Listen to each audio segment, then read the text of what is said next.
ఒక అనకొండలాగా రికార్డులని టీఎఫ్ఐ రికార్డులు మింగేస్తాడన్న పక్క. బాహుబలి 2, కేజీఎఫ్ 2 సలార్ అన్నిటిని తగలబెట్టేస్తాడు. మొత్తం తగలబెట్టేస్తా sir. Bro kingdom Vijay Deverakonda title teaser ఎలా ఉంది? కింగ్డమ్ విజయ్ దేవరకొండ టైటిల్ అన్న ఆసమ్ రేంజ్లో ఉందన్న. 2000 కోట్లు పక్కా బొమ్మ. మొత్తం 2000 కోట్లు. మరి పుష్ప బాహుబలి కూడా కొట్లే కదా? అది వేరే అన్న. ఇది నాగవంశీ స్టోరీ. బట్ విజయ్ దేవరకొండ కూడా ఒక అనకొండలాగా రికార్డులని టీఎఫ్ఐ రికార్డులు మింగేస్తాడన్న పక్క. అనిరుద్ బ్యాక్గ్రౌండ్ మ్యూజిక్ ఆసమ్ అన్న.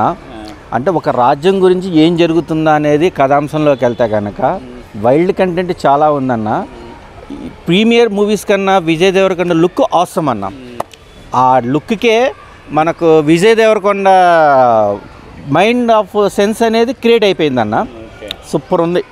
మరి మే 30కి ఏం చేస్తాడు? అనకొండలాగా మింగేస్తాడన్న. స్క్రీన్లు తగలబెట్టేస్తాం పాత కదా. మింగేయటం ఏంటంటే అందరు అభిమానులతో మునిగి తేలిపోతాడు మన Vijay Deverakonda. Bro Kingdom teaser ఎలా ఉంది టైటిల్? అన్న తెలుగు మూవీనన్న, నాకు అర్థం కాలే ఫస్ట్. అది హాలీవుడ్ టైటిల్ అన్న. కింగ్డమ్ ఏందన్న, ఆ టైటిల్ తగ్గట్టే విజయ్ దేవరకొండ అన్న ఈసారి తగలెట్టేస్తాడన్న. టీఎఫ్ఐ మొత్తం ఒకటి కాదు. బాహుబలి 2, కేజీఎఫ్ 2 సలార్ అన్నిటిని తగలబెట్టేస్తాడు.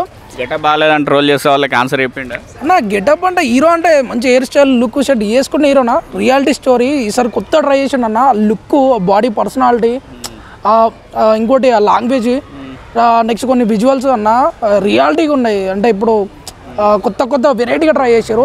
ఈసారి మాత్రం అన్న గట్టిగా నాకు ఎందుకో అనిపిస్తుంది సార్, గట్టి కొడుతుండ అన్న. దాంట్లో డౌటే లేదు.